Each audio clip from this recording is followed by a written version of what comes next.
Okay, you may be seated. And Jay Corey? Jay, where are you? Okay, Jay is going to introduce Mr. Frank Beckman for us. Thank you, Jan. Someone who you see working a lot but doesn't get a lot of recognition and applause. Please let's have a hand for Jan DeBouclair.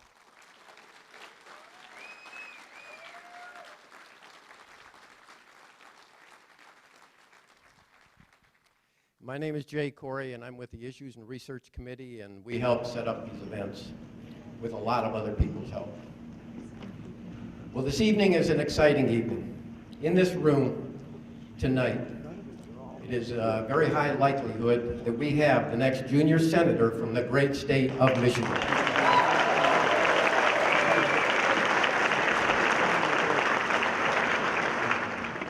And if we continue our efforts and maintain our focus, in the next 2 years, we will make him our senior senator when we unseat Carl Levin.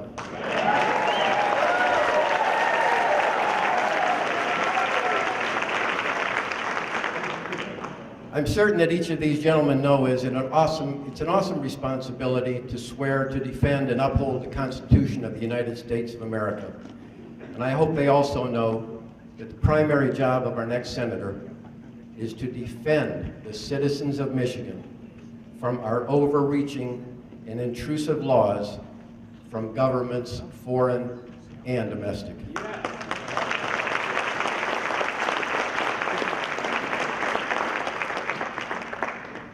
Well, in the past, I've had the pleasure and responsibility to introduce many of our featured speakers.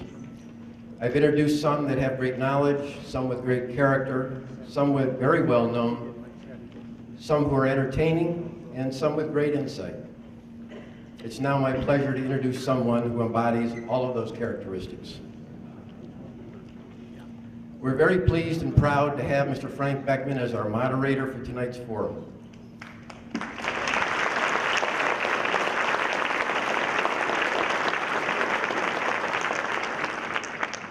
If you don't know him by name, which I would find very hard to believe, or if you don't know him by sight, which would be understandable because his profession is as a radio personality, you should certainly know his voice.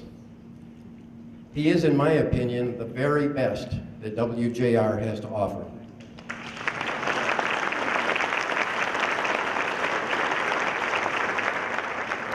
He has had a long career in Detroit radio as a newsman, a sports analyst, a play-by-play announcer, and the host of the 9 to 12 noon program leading into Rush Limbaugh.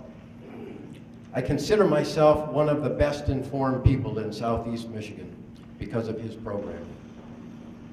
He is an outstanding interviewer, and he informs us thoroughly on local as well as national issues. Ladies and gentlemen, please help me give a very warm Romeo Area Tea Party welcome to Mr. Frank Beckman.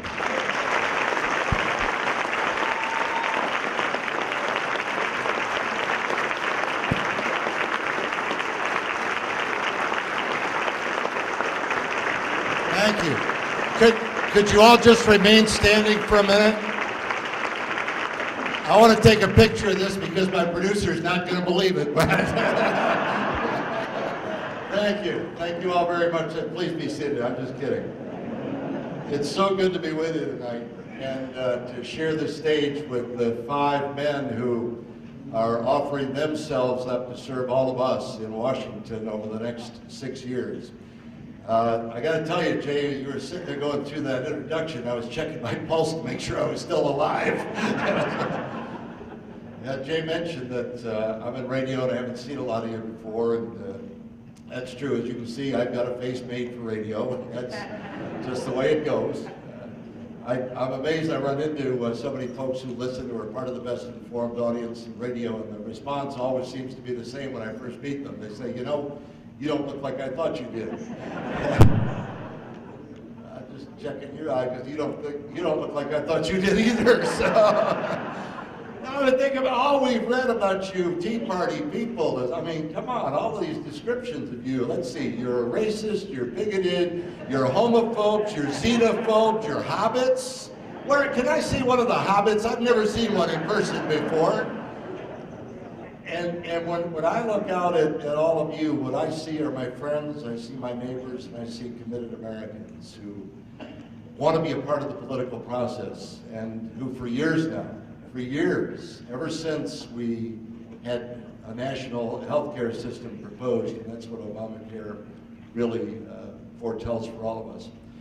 That's when it all really began, and you have remained committed throughout that. It has not stopped. They said you were going to die out. Yeah, exactly.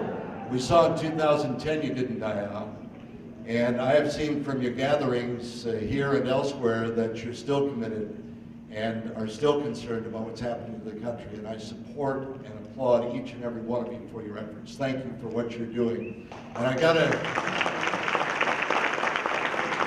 gotta tell you, I think like-minded people, some of you included who may have been in the state party convention over the weekend, sent a powerful message to the Republican Party about how committed you really are, because you sent shockwaves with the votes on the national committeemen and the participation that came from Tea Party people and libertarians, and every party should be open as a big tent, and I think the Republican Party got a little bit bigger over the weekend, and a strong message was sent that will resonate for a long time to come.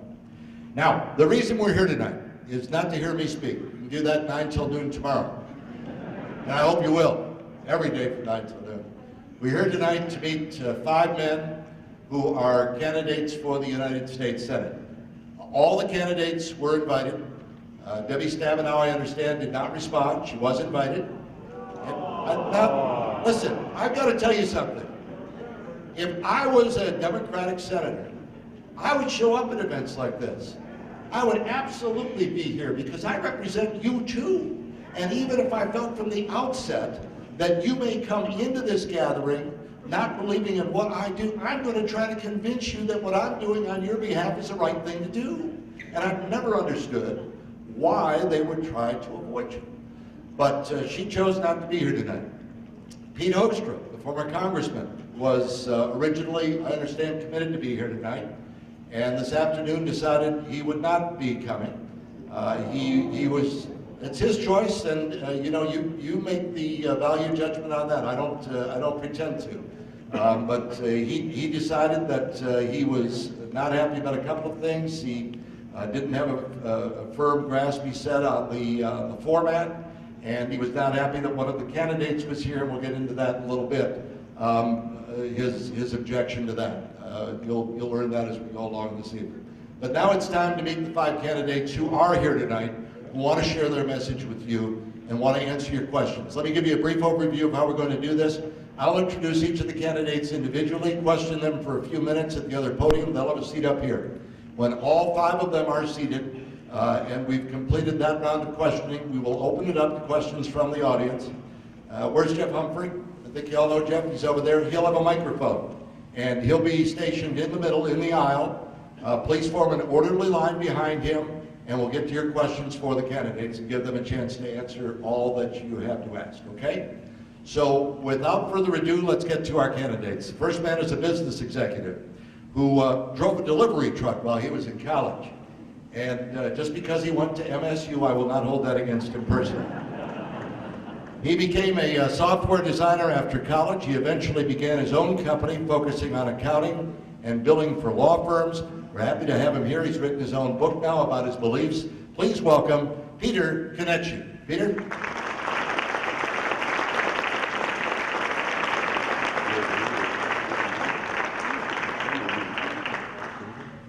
All right, Sparty. I'm a proud Spartan. Good to see you. So tell me now, what separates you from the other candidates? Well, the only thing that separates me from the other candidates is that I understand the Constitution. And I know that the greatness of this nation is due to a severely limited government. If you look at Article 1, Section 8, it has duties of Congress, and every single one of them is national in scope only. National defense, immigration, patent office, nothing that the people themselves can take care of, or nothing that the states can take care of. And that's what makes this nation great. So I know that if we're going to survive as a nation, we're going to have to get back to our constitutional roots. And that means get government out of every aspect of our lives that the people themselves can take care of.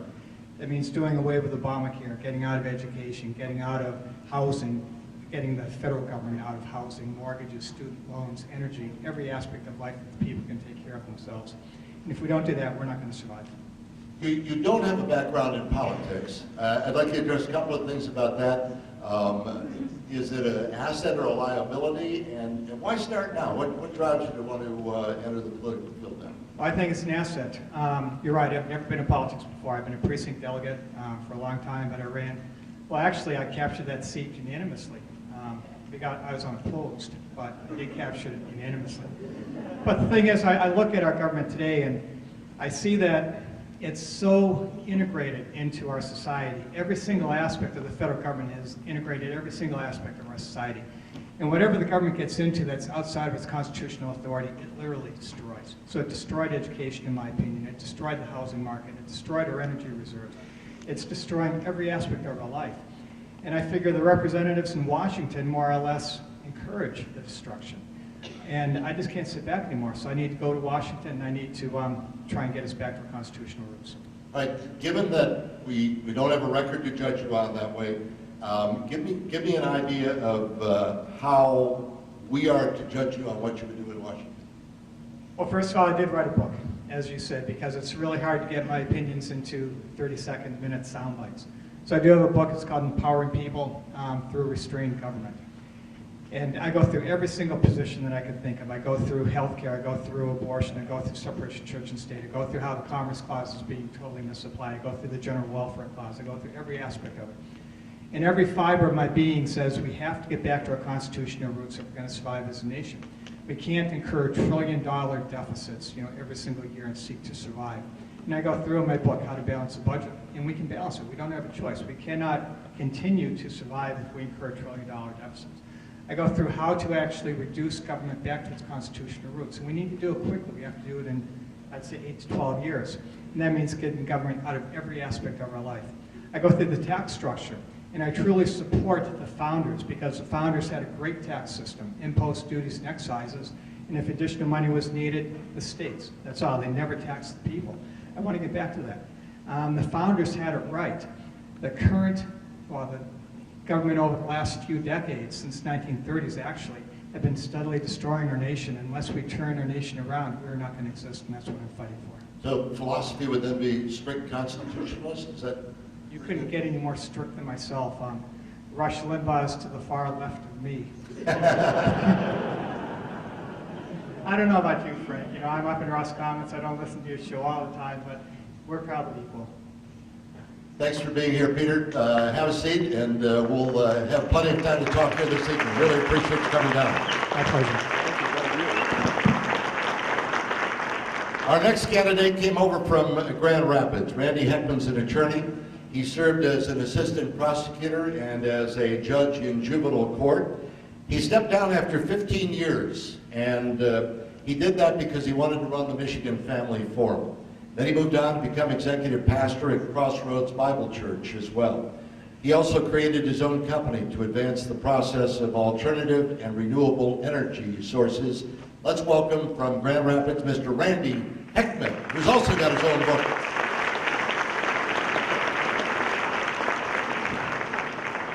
How are you, Randy? Hey, This book thing's getting pretty popular with you candidates. this is actually my second book, Frank. I wrote another one when I was a judge called Justice for the Unborn. Had a case as a judge where a young lady wanted an abortion, wanted me to order it, but I was a juvenile court judge that protected kids from child abuse and neglect. I said, so you're going to ask me to order the killing of this unborn? She was 5 months pregnant. I said, I got a problem with that. I ended up taking on the Supreme Court, basically. Wrote the book, traveled the country talking about it. And so that was the first book. But the second one now is Truth That Sets America Free, which also contains my heart for what we have to do to bring healing to our country. Let's talk about what separates you from the other candidates here. Well, quite a bit. I mean, one is my bride and I have 12 kids. I mean, that's just for starters. But other than that... Maybe Marcia should be running. Marcia, stand up, Marcia. Come on, stand up. See? Come on. But honestly, the guys that are here are my friends. These are good men. But the one distinctive that I continue to talk about is that we can't just address this at the governmental level. Government is a lagging indicator of where culture is. And culture is not healthy in America today. We have a lot of the governmental programs, 70% of the governmental programs are for dependency sorts of things. And our citizens want more and more of this. We need to change hearts of people. So this is a two-front war. We need leaders that are going to be true leaders, not only government. I'm prepared to get down there. I've spent time as a judge, of course. I was in the executive branch, the Department of Navy, and the Pentagon. And I've worked with the legislative branch at Michigan Family Forum. So I understand government. I get it. But government does not have the tools to change hearts. That is the role of family and church. And that's the role of all of us together. We have to change cultural feelings and attitudes. And a leader is going to be talking to people to bring our nation together to do that so we can survive. I mentioned during the intro that you started your own company to advance the process of alternative and renewable energy resources. Now that's become a big issue in Washington because of all the subsidies that we have right now, going to wind, going to solar, you know, the failures, companies like Solyndra, very highly publicized. What's your stance on all of these subsidies? And you believe government should be involved in that? No, I do not. Government is does a poor job of picking winners and losers. I went undergrad to MIT, so physics and those sorts of things. The area that I'm looking at is called low energy nuclear reactions, LENR. And I've studied, in fact, I spent 3 of the last 14 years doing this full time. Even had a white smock, Frank. Had one explosion. It didn't do too much damage. It wasn't radioactive or anything, but we did have one. But this NASA physicists have indicated that this is the start of a $1 trillion industry. But I want private money. Private money will be satisfactory to get this thing going. Political philosophy. It sounds as if you'll be very focused on social issues. Well, social and fiscal. I mean, every second we add another $76,000 to our federal debt. If we don't turn it around, we're heading to the dead end date. That all the money that comes into Washington will simply pay for the interest on the debt. We have to turn it around now. But to me, those are consistent. Those philosophies are very consistent, is that we need rule of law. And so I stand on both sides of that, but I'm definitely a conservative, a social conservative, a fiscal conservative, and gutsy guy. And the way to remember me is my name rhymes with Beckman.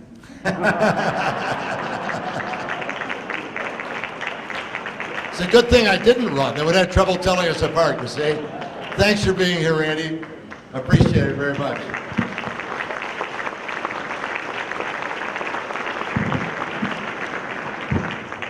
Our next candidate tonight is a man who served a couple of terms as a county commissioner. When he lived back in Idaho, he was executive director of the Idaho Right to Work Committee. He's an activist who has served as president of the American Family Association and School Choice Yes. Please welcome, give a big Romeo welcome to Mr. Gary Glenn.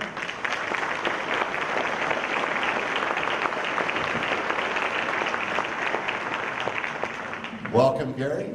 Thank you, Frank. Let's start with the same question we're asking all the candidates to separate yourself from everybody else. Where do you place the distinction? Frank, before I answer that question, I just want to make an observation. After 2 decades in Congress in Washington, wouldn't you think Pete Hoekstra could dance circles around all of us, no matter what the format was?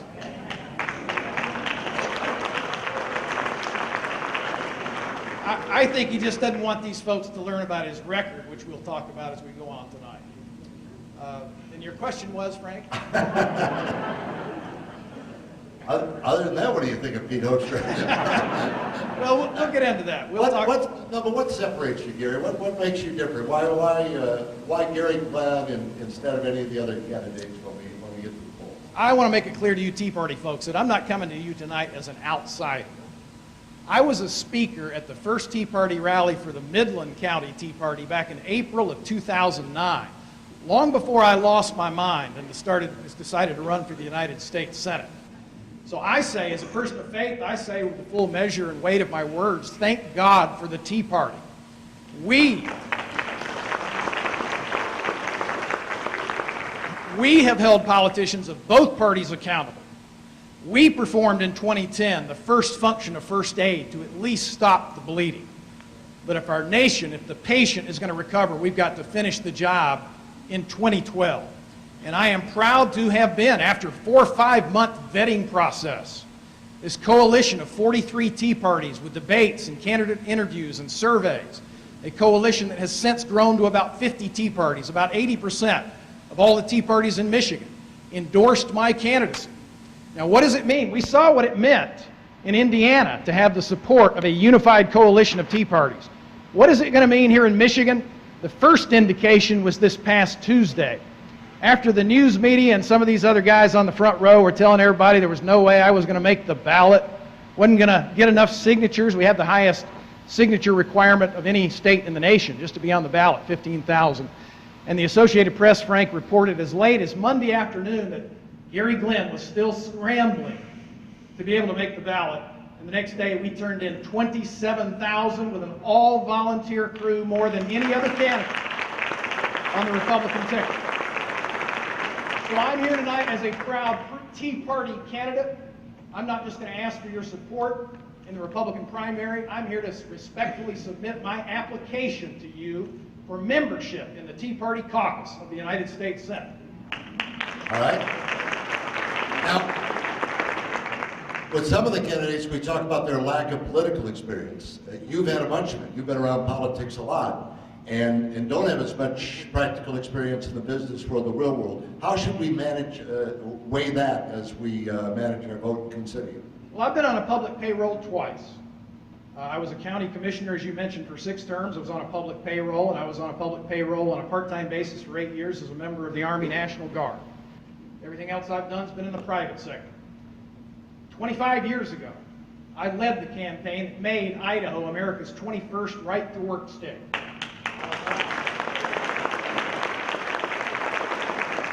And I am a founding member of Michigan Freedom to Work, which is pushing to make Michigan America's 24th right-to-work state. As president of a Christian advocacy group, the American Family Association of Michigan, we stand up for religious freedom. I was one of 2 co-authors of the Marriage Protection Amendment that was on our ballot back in 2004, which got 60% of the vote statewide, including majorities in the city limits of Detroit and Flint and Saginaw, where I spoke in African American churches on behalf of that issue. And I'm confident I can go back to those same churches and same pastors and take votes right out of Debbie Stabenow's own backyard.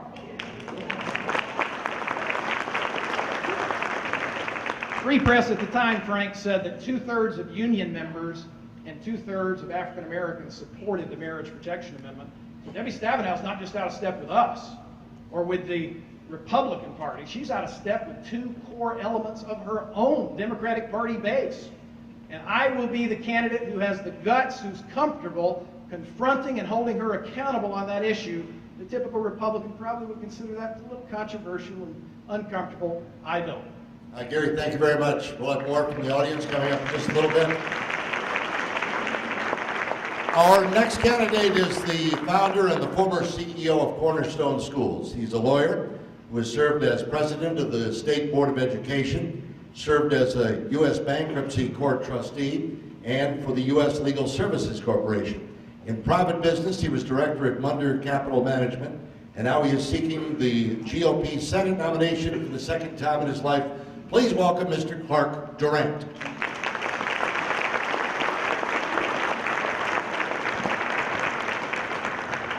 How are you, Clark? Frank, I'm fine. Nice Good. to see So you. you didn't have enough the first time around trying for this, huh?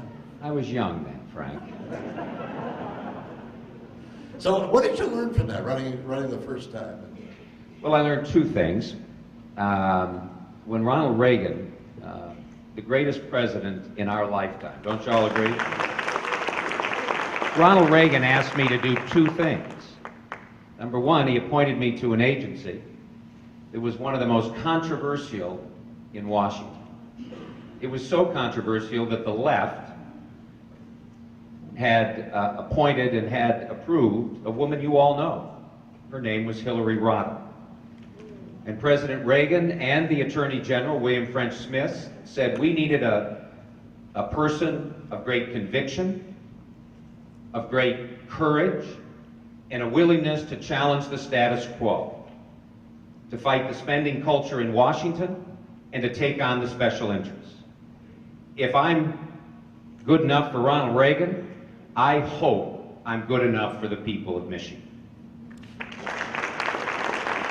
Let's talk about separation from the other candidates. How do you stand apart? I think at the end of the day, there's only one question that really is before us. Because you'll find over the course of the evening that the four of us are pretty similar in our political views. But at the end of the day, you have to ask yourself, who is in the best position to beat and defeat Debbie Stabenow? And I am uniquely positioned to do that for 3 reasons. If we're going to beat Senator Stabenow, the first thing is you have to offer a clear difference between your position and hers, and you have to get over the hurdle of beating Pete Hoekstra. The reason Pete, by the way, isn't here tonight, it's not the format. He knows that he has name ID, and he's counting on that name ID to carry him forward. So in order, the second thing you have to do besides having clear differences, and there's a pamphlet on your seats to show you the clear differences, you have to be able to generate the money to get your message out. We can all stand here and tell you we're for the Constitution, because we are. We can all tell you we're for traditional marriage between a man and a woman, because we are. We can all tell you we want to abolish Obamacare, repeal Obamacare, and Dodd-Frank and all the rest. But at the end of the day, 1 million people have to know who we are. And only Pete Hoekstra and I have raised more than $2 million to do that, each of us. And I think I can beat Pete Hoekstra. And I am Debbie Stabenow's worst nightmare. Because for the last 20 years, it wasn't just because of an election. I worked in the inner city, creating the cornerstone schools. Without government money, providing for these children, frankly, that the world had written off, but brought to them with a wonderful group of teachers and friends from the community, some from Macomb County, frankly, some from Oakland County, some from Wayne County. He came in and became friends with these children. And those schools have performed in a city where only 25% of the children graduate from high school. If you were a Cornerstone student over the last 20 years, 95% of those children graduate from high school.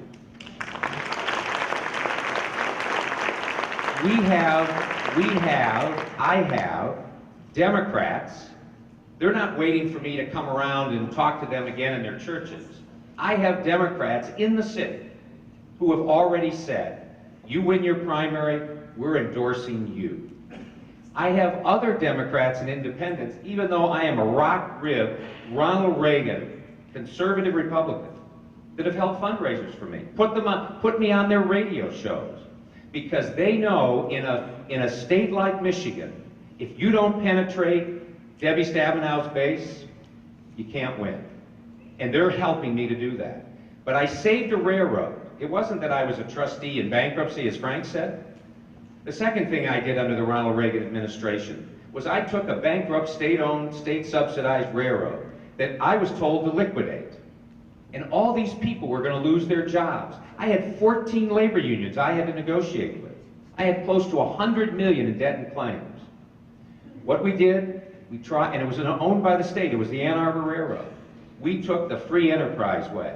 We came down here, we brought a great team of people together, we put the railroad into the private sector, we paid back every allowed claim, 100 cents on the dollar, we settled up with labor support, went from 14 unions to 1, settled all the lawsuits, and that railroad today has more people working for it than it did when we started.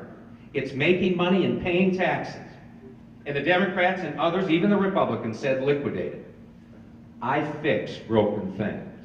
Washington is broken, and we need to fix it and restore constitutionally limited government. All right, Clark, thank you. A lot more from our audience coming up. And our final candidate with us tonight, the fifth candidate is, he's a self-described libertarian. He's a professor at Wayne Community College. He's run for numerous offices from Wayne State University Board of Governors, He's run for Detroit City Council, he's run for state representative, he's run for Congress, he's run for lieutenant governor. And now he is running for the United States Senate. Please welcome Mr. Scotty Bowman.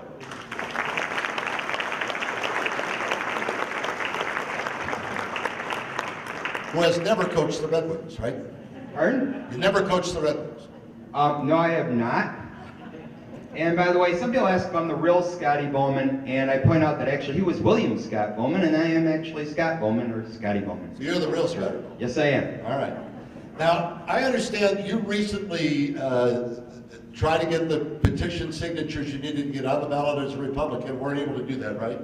And so we're told you're going to run as a Libertarian. Can you straighten out how you're going to wind up on the ballot through all of that? So Oh, yes. There's differences in Michigan's election law. And by the way, I'm the only candidate here who switched parties twice in the past year, thus proving you can count on me to never put party before principle. As far as how this is possible, Michigan election law has essentially two tiers of political parties, where you have major parties which are based upon a candidate on a statewide basis getting over 5% of the vote. After that, in the next election, the party then has primaries and people have to qualify for the ballot. So for instance, someone running for United States Senator would have to get 15,000 signatures to get on the ballot. Well, some of you might think that's too easy, and I agree, and I'm hoping that I get more than 5% of the vote in this upcoming election in November, so the next Libertarian candidate for U.S. Senate actually has to get those 15,000 signatures to get on the ballot. Now, did you really say at a recent gathering that you were supporting Clark Durant if you weren't on the ballot, if you didn't get signatures to get on the ballot?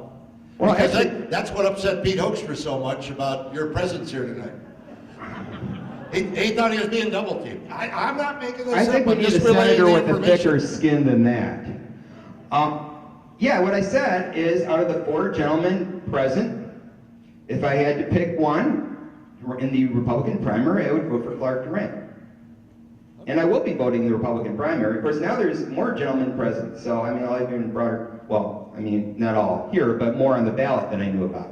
So I'll have some good choices here. But yes, I did say that, and also, keep in mind, I can vote in a primary. I can vote in the Republican primary or the Democratic primary. And if any of you happen to have ever been a member of the Libertarian Party, you can vote in the Libertarian Party primary on June 2nd as a delegate. But you must have once already been a member, because they have a time period in which you must have joined. So, Scotty, how would you describe yourself in terms of degree of separation from everybody else here? Why should people consider you as an alternative as the U.S. Senator? Well, right now we don't really know what the ballot's going to look like in November. I mean, there's only one name we know for certain is going to be on there, and she didn't come today. So what you're left with is, well, one of these gentlemen perhaps one that didn't show up, and perhaps some people from other political parties, including the Libertarian Party. So there's actually a broad range of choices. And as far as, and I understand the reasoning here, the math, that you have two big parties, and there is this thought that you're taking away votes from one of the other political parties. First of all, you know who those votes belong to? Each of you own a vote, and you haven't given it away yet. You don't give it away until Election Day. And the only people that can take away votes, well, essentially no one. You can choose not to give a vote. And if someone wants to earn your vote, then they're going to have to do that during the general election. And if the candidate the Republican Party nominates is not able to fully articulate ideas of limited government, of following the Constitution explicitly, and standing for individual liberty, people still have a choice. All right, thank you. We'll wait for the audience. Jeff will have a microphone out here, and we'll be right up in the middle of the audience. And we should have one mic at the table, another mic. Scotty, if you grab that other mic, and we'll bring it over, and then you should have another one, right, Jeff? Oh, that is the one for the podium. We should have two up here. Do we have the second microphone up in the front? No, nobody's getting this one. Sorry. I'm a trained professional, so I get my own. All right, we'll try to pass this one along with all of the gentlemen who are here. We should have a microphone for the audience, however, that Jeff will have. If you have questions for the candidates, we ask you to speak real loud. All right, we'll do it that way. We'll speak real loud tonight. See what Hoekstra was upset about? He didn't have his own microphone. That's what it was. All right, raise your hand. We'll call on you and get your questions. Sir, you were up first with the glasses. Would you rise and ask your question real loud so everybody can hear? The question is, who in our society does high energy prices hurt the most? All right, who wants to grab that first? Grab the microphone. Who in our society is hurt most by high energy prices? I think the poor are hurt the most. And I think all of us are hurt, but it doesn't have to be that way. We have a government that is stifling the development of energy in America. We should be drilling, we should be fracking, we should be developing all of the resources that we need. And we should be not only should we be exporting energy, but we should be defunding our enemies because we've created American companies with American jobs, paying American taxes, and growing our energy base. But the poor suffer the most. The only restriction, and I'm going to say this so that it's right out there in front, because there is so much oil and natural gas, and this has come up before, I would not support drilling in the Great Lakes, as some others have said they would do. I think the uniqueness of Michigan is that asset, and we should not take any risk with that asset when there is so much other oil and natural gas for more than 100 years. Let's preserve those Great Lakes that make Michigan a great place to live in.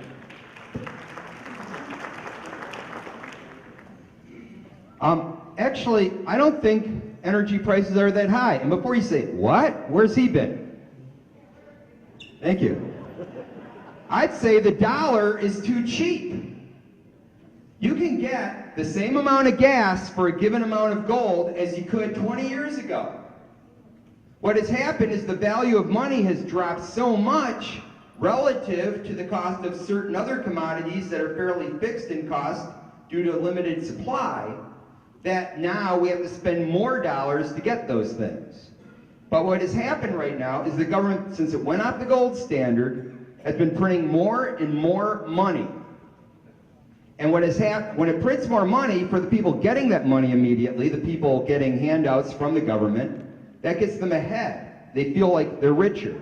But what that does to the rest of you is it makes your money worth less. So you have to pay more for energy, and they have robbed you without taking a single dollar out of your pocket.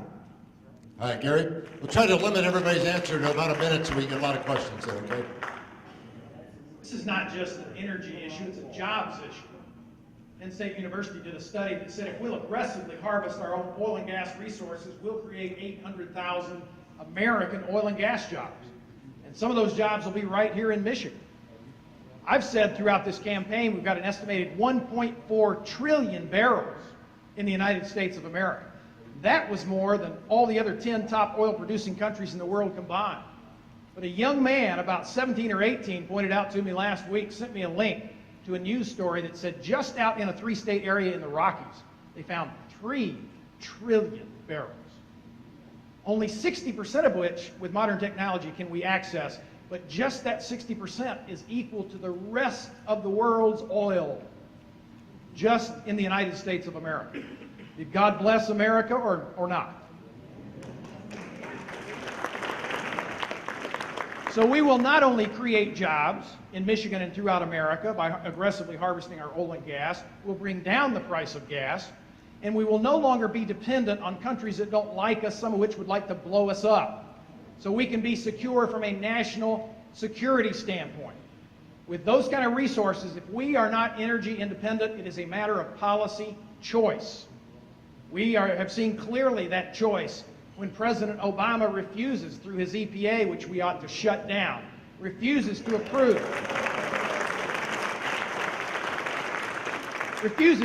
the Keystone Pipeline. We can make a different policy choice. And I'll say about that EPA, since you like that, The rule Say it of quickly, though. The rule of 50, somebody suggested to me, because this applies to more than just the EPA. If we've already got 50 of them, like one in every state, for example, Department of Environmental Quality, we don't need 51. We don't need the federal government to be dictating to us on issues that we are fully smart enough for ourselves to figure out that our water and our air ought to be clean right here in Michigan all by ourselves. Thank you, Gary. Randy? Well, that was a long minute, Gary, but He's just warming up for the Senate, I guess, huh? I guess so. That's a filibuster right there. But clearly, God has given us incredible resources in this world. And one of those, frankly, and we do need to do the drilling, we do need to use fossil fuels, we have ample supply of coal as well as other fossil fuels. We need to use those. Use them safely, but we can use those. As I stated, I'm no newcomer to the energy area. This low energy nuclear reaction thing does not produce radiation. It's limitless. You can take a lump of coal and you can burn that lump of coal and you can get X amount of energy out of it. Or you can use this LENR process and get 1,000,000 times X. It's really a gift from God. I totally agree with the EPA concept. EPA is a rogue agency. It's stealing jobs. It's costing us trillions of dollars. It needs to be shut down. Thank you. Thank you, Randy. Peter? Well, I think the question was, who does high energy costs hurt the most? And it's fairly obvious. It hurts the Senate candidates the most. I mean, we're driving all over the state, and you know, it hurts us the most. But no, I agree with all these gentlemen right here. We do have a lot of oil in the United States, more oil than all the OPEC nations combined. The problem is that the United States government is actively involved in disallowing its production. And the only way we're ever going to solve this problem is if we change representatives in Washington and elect people that actually want to allow us to develop our vast domestic resources. Thanks, Peter. All right, next. Whoa. Lady right there with the glasses. Yes.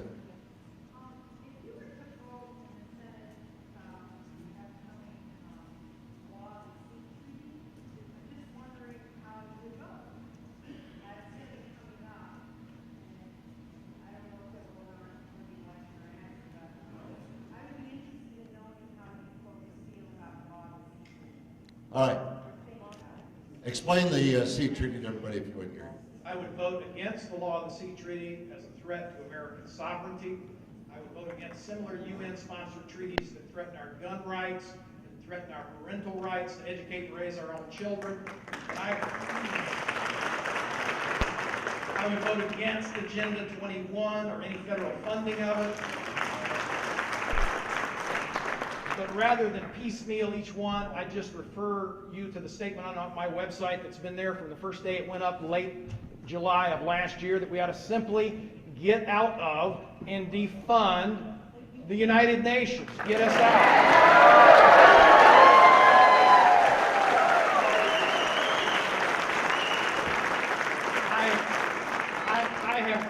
I have heard that Raul Castro and Ahmadinejad and Hugo Chavez have agreed they'll continue to insult us for free when we don't pay for it with American tax dollars. Thanks, Gary. Let's go down to Scotty. Yeah, I would vote against it too. And furthermore, I think we probably already have too much admiralty law in our courts already, as some of you may already understand. And I've heard a lot of talk about the fact that our courts already have moved too far away from common law. So to impose any of these additional kind of corporate laws or admiralty laws on the citizens of the United States is wrong. We need to have more freedom. We need to bring it back to the people and less of this kind of corporate court structure that we have right now. Furthermore, central planning is a failure. I'm from Detroit. It is a failure at any level, local, state, federal, and definitely global.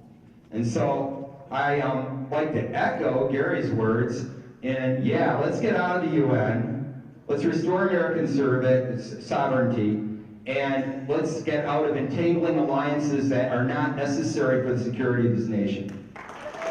Let's Peter, do you want to add to this? We'll move down to Peter here. Change up the order a little bit. I totally agree.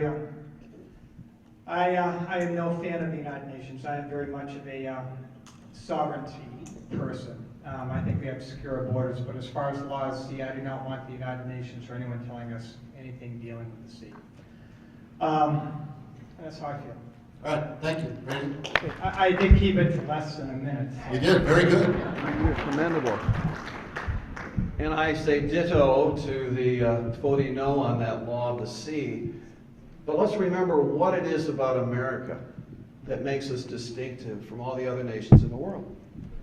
And that is that we believe that our rights come from our Creator, that we're endowed by our Creator with certain inalienable rights, that among those are life, liberty, the pursuit of happiness.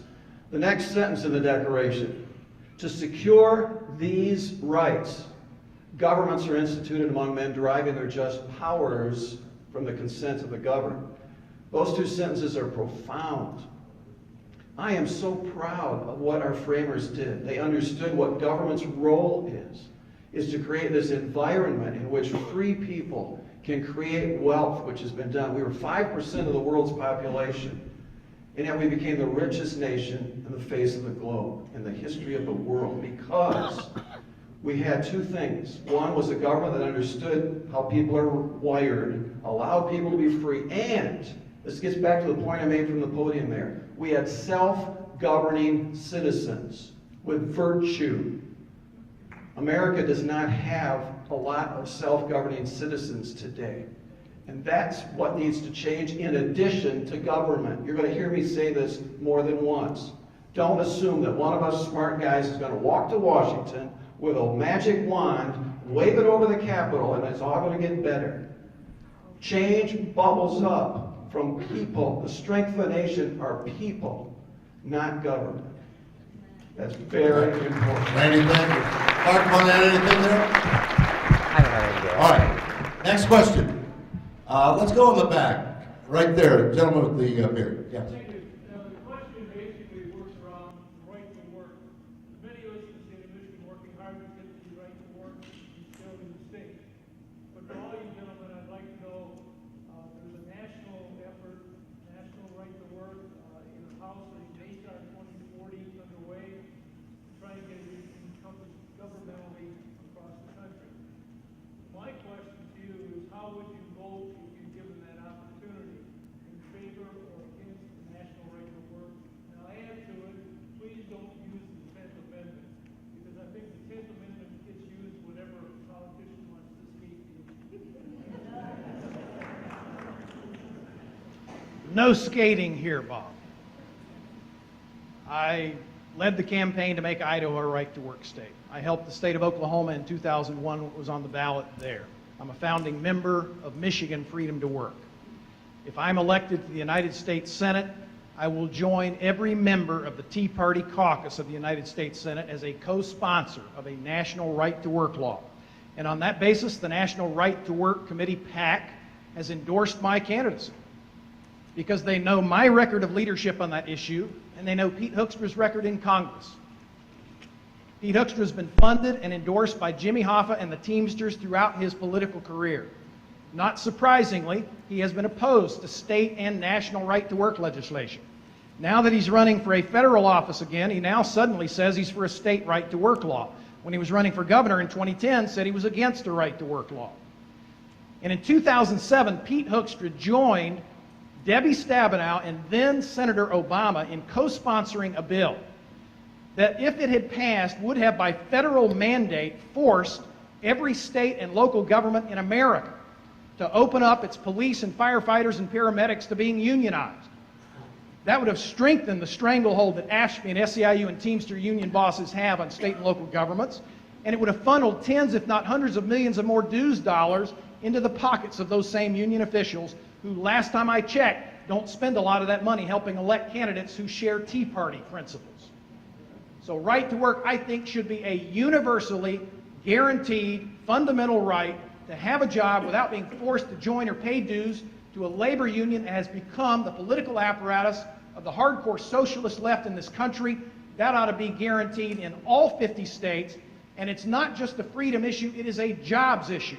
It is a key determinant in where both American and foreign companies decide to locate plant sites and create jobs. And if we want to compete with the rest of the countries around this world, we need to be a right-to-work nation. Thank you, Gary. Next. I have a different take on it. Why do we need the right to work in Michigan? The reason we need it is because the federal government passed laws such as the Wagner Act, Davis-Bacon Act, minimum wage laws, things like that. And the right to work in the different states is the state's ways of trying to combat federal interference. What I think the solution is we have to go through and get the government out of every aspect of labor relations. The Commerce Clause never said the federal government can go through and micromanage industry. It never said they could determine any sort of, labor law whatsoever. So what I want to do is, obviously, if we have to, disassemble the Wagner Act piecemeal, I'd do a piecemeal. But the solution is to get rid of the entire Wagner Act, get rid of the entire Davis-Bacon Act, get rid of the entire child labor laws. I mean, how many people here had jobs when they were young? Everyone did. I had jobs when I was 13. Now my kid can't get a job when he's 13 because of federal laws. We have to get government out of every aspect of our life. And as far as, right to work, I know I talked to Gary about it. He doesn't just want to dismantle the Wagner Act because, we had a large debate and he wants to actually have a right to work amendment. How do we want the government involved in right to work? I don't want government involved whatsoever. My wife grew up in the Soviet Union. They had the right to work. And what happened was if you didn't work, you were put in prison. That's what happened. I mean, how can the federal government, convolute the right to work? They can go through and they can make any law that's necessary and proper for enforcement. I want to get the federal government out of every aspect of labor relations. Thank you. I've gone on record, and I do support a federal right-to-work law. But I want to just take a little issue here with my brother to my right, Gary. Now, Gary's been saying time after time, we've been together a lot, we're friends, but he's been saying time and time again that somehow that right to work is the panacea for our economy. And it isn't. We can have all right to work across the country and we're still going to go over the cliff. Because every tick of the clock, we add another $76,000 to our federal debt. And there's no end in sight. What we need to turn around is this dependency. 70% of our federal budget goes for dependency things. That's a growth from 30% in 1962, and it's a much bigger budget. The biggest part of that, the fastest growing part of the federal government in the last 20 years is means-tested welfare. Welfare which makes people perpetually dependent on government handouts and has wreaked havoc to families. 80% of the children born in Detroit are born to women not married. The welfare system has not helped that number at all. That's what we need to turn around. We need to make people not dependent on government. We need charities, nonprofits like Grace Centers of Hope in nearby Pontiac and other programs like that to meet the real needs of the poor on a temporary basis. Move them. We need the help of the poor. I love the poor, but I love them enough not to just keep them on the plantation.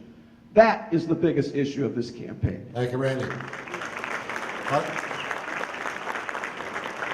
In different ways, we're all right to work, and I'm very pleased that one of the leaders of the Tea Party caucus in Washington, Senator Mike Lee, has publicly endorsed my race for the United States Senate, asking that if the people of Michigan so vote, that I would join him to be a part of what they're trying to do.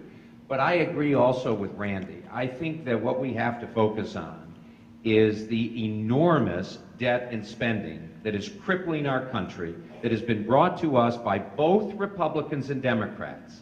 We have to be willing to be very direct, even with our Republican friends, who have voted time and time and time and time and time again to continue to raise the debt ceiling.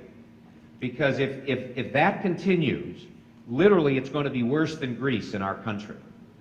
I was in Washington for a briefing and someone was telling me that the unfunded liabilities of Social Security and Medicare are greater than $100 trillion. Now nobody knows what that number fully means, right? And so it was translated. It's all the equity in all the homes in America and all the equity in every country, in every company traded on the New York Stock Exchange. We need to free up labor. We need to free up business. We need to free up all the American people to create value, create jobs, and create wealth. And our government is standing in the way of that. Thank you, Clark. Dyke.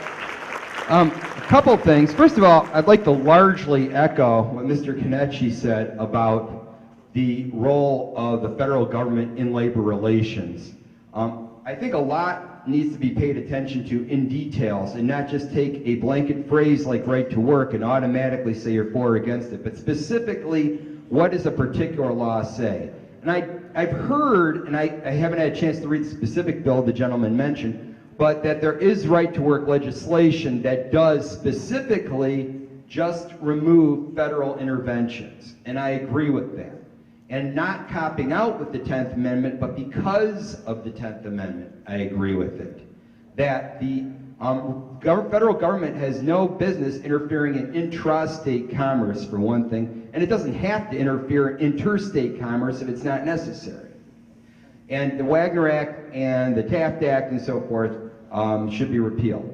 Furthermore, though, when it gets to the state level, and of course I'm not running for a state office, but I have written articles about this, so people might come up and say, well, Mr. Bowman's flip-flopping. He said he was okay with national right to work if it's repealing such and such, but he wrote this other article, say right to work, wrong for liberty. Why did he write that? Well, it's because at the state level, if a private business chooses to make a contract with an organization supplying labor, an organization of workers doing certain work, that it's up to them to negotiate the contract. And if the contract is exclusive, then it's up to them to negotiate an exclusive contract. No one should be forced to do business with anybody, and nobody should be forced not to do business with anybody. For instance, right now there's talk about forcing church-based businesses into giving birth control, including that in the healthcare policy of their employees. And I think that's wrong. The federal government should not be forcing a particular contract on the employer-employee relationship. Just as it's wrong for them to have force birth control into the health plan of a church's contract, I think it's wrong to force a pluralistic union situation on a private business if they choose not to. Now people ask, why would they choose that? I don't know, but I'm just saying it would be wrong to do that if they did. Thank you. Over there, sir. Yes. You know, all these issues are fun and good, but if we follow the money, we live in a time of political corruption that it's just gross. Every year, Debbie Stabler, almost $7 million. Well, I don't think we have to look very hard and far to see that a lot of that came from lobbying. Who's going to have the balls to get in front of their fellow senators and reps and say no more? If nothing else, this money has to be taken and donated to Social Security, which of course all the elected officials, I call them, should also be part of it. But who's going to stop this money flow? Until that's corrected, nothing else happens. Because when the guy walks in to see you and he hands you tax-free money quarterly in your pocket, all bets are off. So let me just. Are we going to stop that? You want to stop political contributions? Is what you want to stop? I'm sorry. Lobbying. You want to stop lobbying? All right. Right. Here's the deal. I was a judge for 15 years. Can you imagine person A coming before me and giving me $5,000 and person B coming in, they both go into my courtroom and I figure out, now which do I like better? I kind of like A, you know? And yet, we do that all the time in Congress. I made a decision months and months ago. I am not taking corporate or trade association PAC money.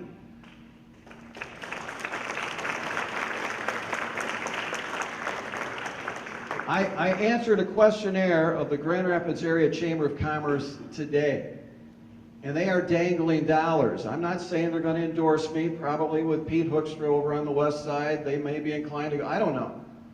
But I am pro-business in a huge way, and I said right there in my questionnaire, I said I would love your endorsement, but I will not take your money. I believe that if somebody stands on their hind feet and says that because I want the system to be fixed, that there'll be good people that'll give me the 5 and 10 and 20 whatever dollars that'll make my campaign work and make it so that I do win this race. Thank you.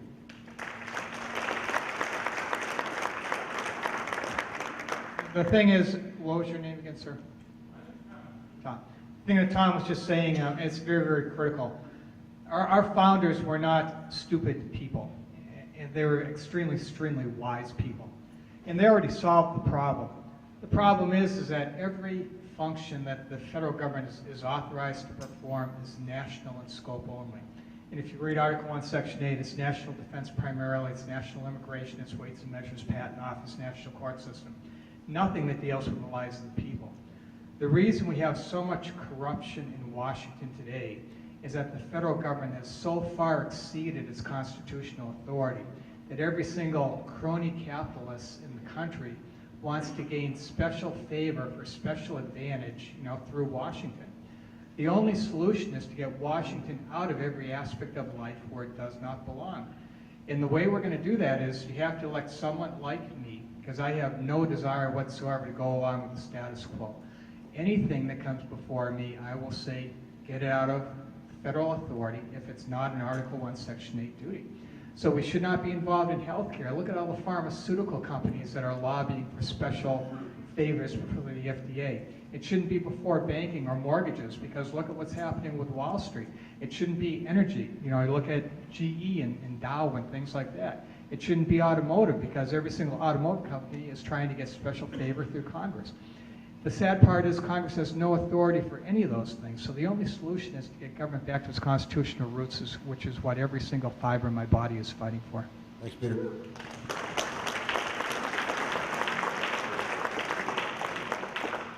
Tom, I'm not sure that I understand the question, because you said you're not against campaign contributions and you're not against lobbying, but you're against lobbying money like bribes? Or, Let me try and explain. I'm trying to get to it stuff.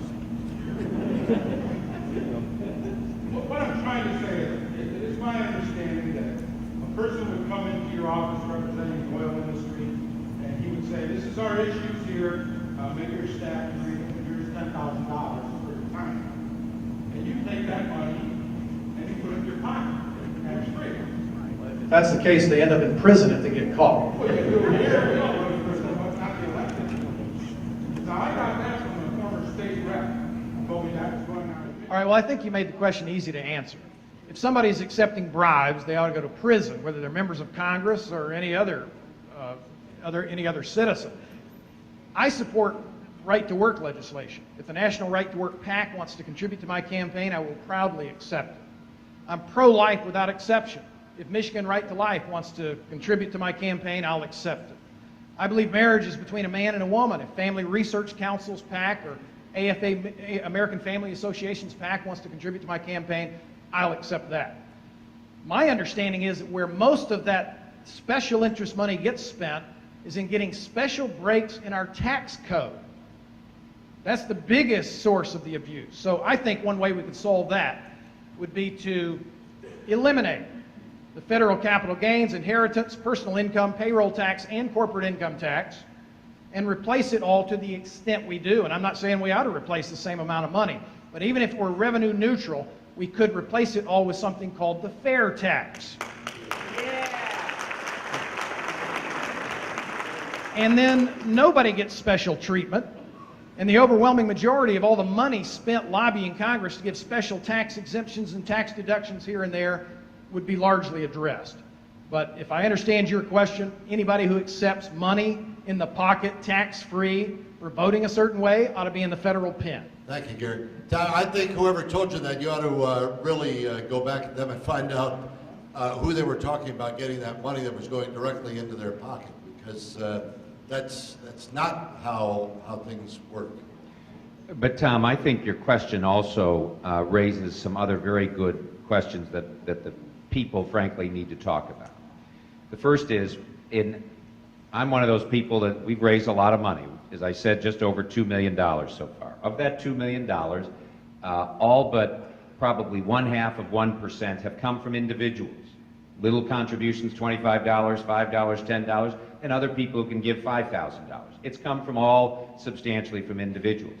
But our First Amendment, which talks about the freedom of association and whatever, if I too am right to life. If the Right to Life PAC, which is gathered together to form an entity, an association, in order to support candidates that are right to life, I will take that money. Number two, if it's on marriage, I'll take money from Family Research Council but not because they're giving me the money, but because of where I stand. I think the deeper question that you ask, and I'm very glad that you asked it, I think there are two dimensions to it, is whether or not you will, as a United States Senator, what is your first benchmark? My first benchmark is the Constitution. And I'm going to give you a very practical example. I don't have to use a theoretical. My finance chairman is a wonderful human being. His name is Bob Lutz. Bob's a car guy. Bob's a well-known car guy all over the world. But I publicly came out against bailouts. I came out against the bailout of the New York banks. I came out against the political reorganization of our car companies that gave away one of our great icons, Chrysler, to the Italians, and frankly made Fiat profitable with our money. Now my finance chairman, who's been helping me raise money, he's for that bailout. But you know something? I knew that, but I had to speak the truth consistent with the way I understand our Constitution. Thanks, Larry. So I think what you're really looking for are the men and women who will, with integrity, follow the Constitution and as their guide. And I promise you, I will do that. Full disclosure, in prior election cycles, I have taken PAC money, and the PAC I took money from was the Small Government Alliance, which supports smaller government, and so do I. So I don't feel bad about getting that money, and I was still grossly outspent by any opponents. So the other issue, though, is why is it that politicians have that power? The only thing a politician really can do when they they can talk a lot, we're doing that right now, but what can they do that you can't do? They can sit there in the Capitol building and cast a vote for or against a bill. Only they can do that. You can't do that. That's what gives them that power. Why should that vote carry so much power? It carries that power because so much is controlled by the federal government. If the federal government were not controlling so many things, if the federal government did not have this endless supply of credit from the Federal Reserve System with which it could hand out your money indirectly because it depreciates your savings. If they didn't have that power, then these organizations wouldn't all be rallying behind these politicians trying to get their little piece of the pie, a piece of the pie that the politicians can grow with very little consequence because they're able to covertly take money from you through our Federal Reserve System, hand it out to privileged people, and the special interests can then go ahead and make donations back to the politicians. You got the political machine going. The way to stop that is to shrink government down to a level where it profits nobody to dump all that money on the politicians to begin with. Scotty, thank you. I'll tell you what, we'll take one more question here, and then we'll have a summation from each of the candidates. And we're going to, because of time constraint here, we're going to do a soundbite answer of 30 seconds. And I'm going to hold you to it this time. I've been way too lenient with you guys up here.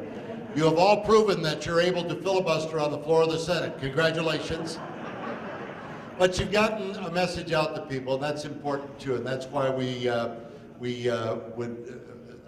want people to hear what you have to say.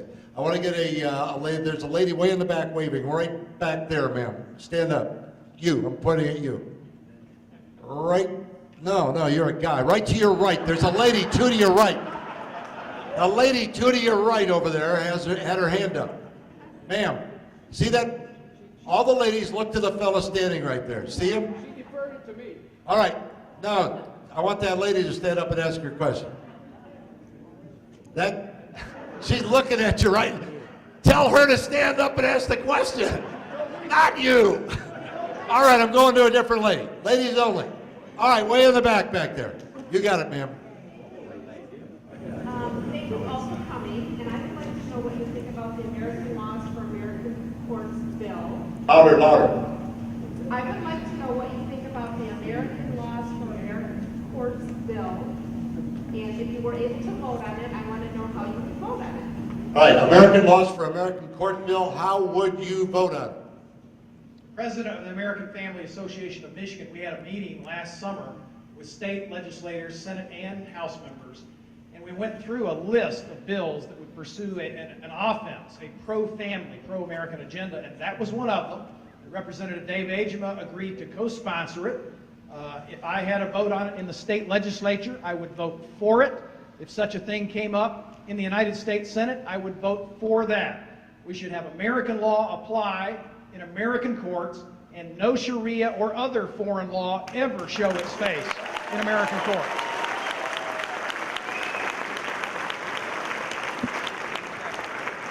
That was right on 30 seconds, by the way. Very well done.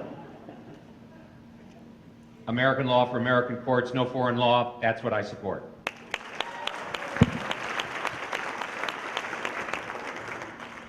Now, this is going to be real easy. I say amen. We need American law for American courts. But one further thing in my last 20 seconds. Dave Agema, who was just elected as the national committeeman, he is sponsoring this, and he has endorsed my candidacy for U.S. Senate. Thank you. American law from American courts, I totally agree with the concept. The thing is, every single judge already swears to uphold the Constitution. Talked to Dave Agema about this law and asked him what the penalty would be if a judge didn't, apply American law to American courts if this bill was passed versus if it wasn't passed. He said basically there's no teeth to it. That's what he told me. So what I'd like to do is I'd like to put teeth in it. If a judge does not apply American law in American courts, then they should be brought before an oversight committee and they should be reprimanded, either impeached. I'd like to impeach them. That's what I'd like to do. But the thing is for the American law for American courts, we already have it. It's called the Constitution. And I don't know why it's like saying, follow the Constitution. If you don't follow the Constitution, you're going to get in trouble. And this law is going to tell you to follow the Constitution. They should already do it. I know I'm over my 30 seconds. I apologize for that. That's okay. You borrowed from one of your other friends down there. So One thing we got to worry about, and by the way, I haven't read the bill, and so I'm not going to vote on a bill I haven't read. The idea sounds good, American law for American courts. One other thing we got to realize, though, is in the United States Constitution, we have in the supremacy clause, not just the Constitution being supreme, but then it also gives a certain amount of power to treaties. We got to watch out what treaties senators ratify, because they can use those as an end run around the Constitution, and even use them to supersede state and local law. So we got to watch out what kind of treaties we get into so we can keep American law and American courts. all right, Scotty, thanks very much. Hold on to that microphone. To close out our forum tonight, each of our candidates will have 90 seconds for a closing statement to try to convince you that he is your best choice for the United States Senate this year. And we'll start with Scotty Bowman. Scotty? Well, why I feel I'm the best choice for United States Senate is because I support individual liberty, and I do it consistently. I do it across the board. I'm willing to address details in that, and it may not always be popular, but I believe in consistency, and I believe in both. And here's one thing. A lot of people like to say, well, why don't you just speak out on fiscal issues and economics and leave those pesky social issues alone? I'd say that there is no distinction here. What I believe in, and let me be very explicit here, is every one of you have a right to live for your own sake. This is self-evident in that you have a freedom of action that can only be taken away by another. As long as your actions do not take away the freedom of action of another individual, you are acting within your rights. We need laws that reflect that. And we need laws that penalize people who take away the choices of other individuals. That is what I stand to. And that then applies to economics. You can apply it to social issues. You can apply it to a variety of different aspects of human behavior. That's my starting point. We do that within a constitutional framework, because we do need a system of laws to keep us honest and to look after the rights of the people, that they not be infringed upon. Furthermore, I am from another party, so what's going to happen here is after the primary in August, we'll have a clear picture of what's going to be happening in November. And then really you'll be able to compare me to the other candidates that are in that election. Thank you, Scotty. Clark Durant, final 90 seconds.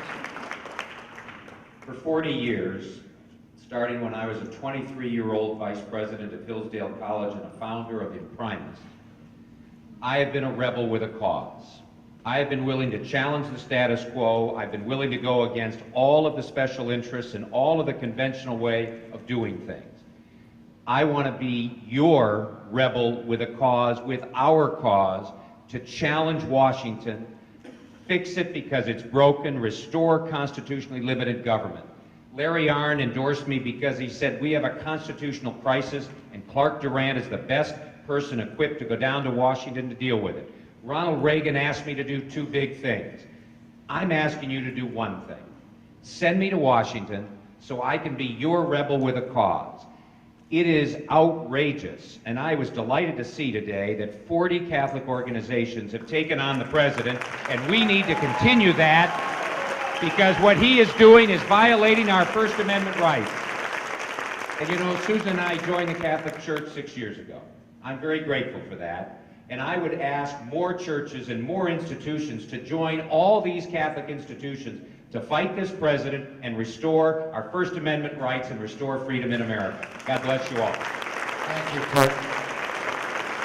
Mr. Gary Glenn. I was in Washington a couple of months ago and had a very depressing thought as I was going back to the airport. That is, if I win this election, I have to go there. I've got a young family. Winning would be the most disruptive thing for my family.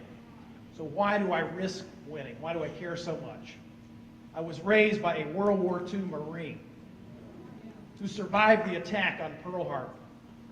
In the last December, my dad was alive. I took him back to Hawaii. I stood in the same spot in the same street he remembered at 19 years of age, shooting at Japanese airplanes.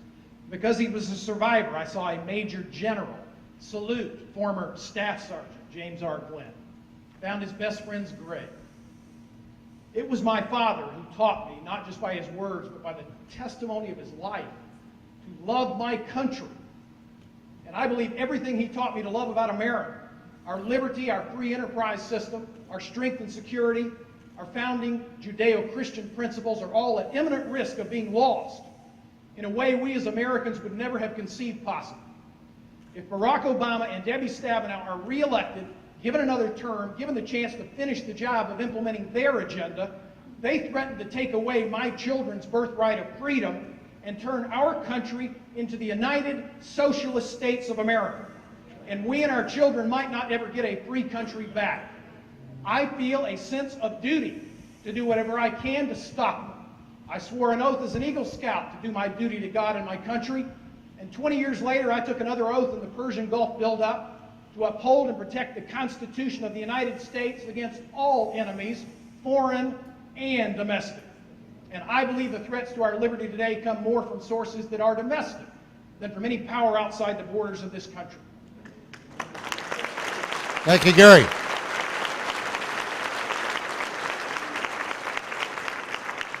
With God's help and yours, I'll go to Washington and do everything I humanly possible to stop them. Thank you so much. Thanks, Gary.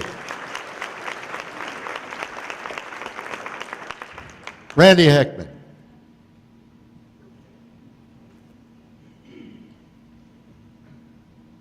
Thank you, and it's been great to be here. I appreciate this group. This just inspires us, all of us up here, to see that people care about this country. We really are in harm's way in our nation. We need to turn it around. As I said at the beginning, we have 12 children, 22 grandkids. We have a real investment in the future. I don't want to turn over to that next generation what we have in this country. We got to change that. 1.3 million people have given their lives so we can enjoy this night and talk in freedom here today. We got to turn it around. How are we going to do that? It is more than just what goes on in Washington. Remember Prohibition? It didn't work. Why didn't it work? Because the culture didn't want it. And if you think we're going to turn this budget thing back around, regardless of what people say in our country, it's not going to work until we change hearts. How are we going to change hearts? Very quickly. I said I'm not taking corporate or trade association PAC money. Well, we have formed what we call a Healing America Pact. Quickly, P-A-C-T. P is prayer. We need to call out to what Benjamin Franklin called America's powerful friend. When the Constitutional Convention was bogged down, he said, we need to pray. Abraham Lincoln said that in the dark days of the Civil War. In fact, FDR publicly prayed as our men stormed the beaches of Normandy. We need to call out to America's powerful friend. Pray daily for awakening in America that'll change hearts, starting with mine, starting with ours in this room. 2, A, don't think government's going to fix it. We're going to fix it. Ask God what he wants you to do. Ask him. C, courageously obey. Let's do it. And T, I love this one. It's together. We started with a great song. I love that 4th verse. That was awesome. But also the Pledge of Allegiance. One nation. How? Where? Where's our nation? Under God. Not next to God, not ignoring God, under God. That's the only way it's going to work. Humbly, indivisible. The result, worth dying for, worth living for. Liberty and justice for all. Folks, our opportunity to do it is now. I want to lead the charge in Washington and on Main Street to make this happen. I want your support to do it. Thank you. Thank you, Randy. And the final word tonight from Peter Kenichi. I was talking to someone yesterday. They said on NPR, I'm known as the person who is unknown. So that's me. I'm the unknown person. And it's kind of funny, because I'm unknown. Why am I unknown? Because I am the only Republican candidate up here that understands that the only way we're ever going to solve our nation is to get government out of our lives, the federal government out of our lives. I disagree with Randy. I don't think that we are morally bankrupt. You didn't use those words, but you said basically our society is morally broken. I totally disagree. I know when I was getting my signatures, and I collected a lot of them by myself, I shook hands with just about maybe 1,500 to 2,000 people every single week. I didn't care if they were Republicans, Democrats, or whatever. I just shook their hands.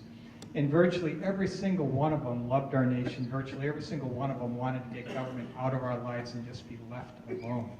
And that's what I'm fighting for. I know that the greatness of this nation is because of the Adam Smith model. We have millions and millions of people in this nation that are all looking at the same problems, and they're saying, how can we make things better? And of course, if they make something better, they'll be compensated for it. That's what the free market's for. But everyone in a free market system is always in a voluntary situation, so you're never forced to buy a program. Government's the exact opposite. Government goes through and they have things like Social Security, Medicare, the health care program that's coming up, and it's all programs that are forced on the people against their wishes. So I am the best person for this job for the following reason.